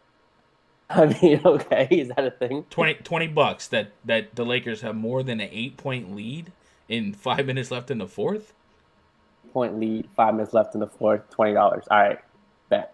Lock it in. Lock it in. Let's go. All right, chat. What do you guys got before I got to get over to the VIP Discord? Man, I tell you what. Usually you're full of really, really bad takes and we laugh at it, but today you've been on a whole new level of horrendous. I'm telling takes. you, Vooch is about to drop a 55. Like, I don't think you've spit more L's than per capita than you have today, between the Magic being disrespected, between Luka in a quote unquote sophomore slump, like the amount of asinine statements that you've said today are at all time high. When I baked that 20 entry $4 today. So we got receipts, chat. You guys all hear this, right? Orlando will play up the competition. Hey, I like Orlando as a team, but come on, guys. These guys are limping into this game. Anyway, Raj. 8 points at the 5-minute mark. We're gonna look at the score, right? With 5 minutes left in the game, I mean, the game will be over, like, anyway. But yeah, sure. Young King says, I have a feeling Dwight gets in the foul trouble. I do like Dwight, by the way. Dwight sounds like a solid game. Dwight ejected because of sensitivity. Dwight, your foul. Vooch or Fox? Probably Fox. Yikes. Woo! I'm telling you, Vooch, baby. I'm telling you, Vooch. So I don't think Vooch is a crazy play. I think he's fine. But I don't trust 4 quarters here. He loves giving money away. What up, Darius? But yeah, if you guys got any lasting questions, comments, concerns, chat, throw them at me. Otherwise, I'll be in the RunDFS.com VIP Discord right after the stream. And if you got anything else for me on Twitter, twitter.com/GundeckerSports, man. Hit me with that young follow, you heard? What am I doing tonight? Am I going to stream? I might stream Fortnite way later tonight, but I definitely want to go to the gym and watch AEW Bash at the Beach. So that'll probably be way late tonight. Zhang Covington, you like that? Is Cat out again? Remember, with Cat out the last couple games, Gorgie Zhang has had like less than 20 minutes in 3 straight games. So be a little bit cognitive of that and be cautious, in my opinion, right? Need them Nuggets injuries, absolutely. Anyway, I'm going to get my player pool sorted out here. So if you guys want an idea where I'm approaching the slate, man, we'll have that all set up in the RunDFS.com VIP spreadsheet. Man, I appreciate you guys making part of my day be part of your day. Hope you guys win a whole bunch of money tonight. What is the schedule for tomorrow? Looking at I think we were a late stream tomorrow. Tomorrow is a 5-game Thursday slate, a 4 p.m. Eastern scheduled stream, so an hour later than normal, and then it's a late lock. So game's at 7:30. Yeah, so the VIP chat, the voice chat, will be at 5:30 instead of 5 tomorrow. So that's what's on tap for tomorrow, man. I appreciate you guys hanging out, man. I hope you guys win a whole bunch of money. Tag me in them screenshots tonight. Go make that dough. I don't know. Anyway, Great when I got that Vucci gang 55 bomb. Yeah, I can't wait to get that $20, bro. I'm spending that $20 on, I don't know, what's the most anti-Raj thing to spend $20 on? I'm gonna like donate it to like, I don't know. I don't want to say something stupid. Go to which fast food place? Nah, you gotta go to a Chick-fil-A. No, go to a I don't even know what's the burger spot up there you can go to.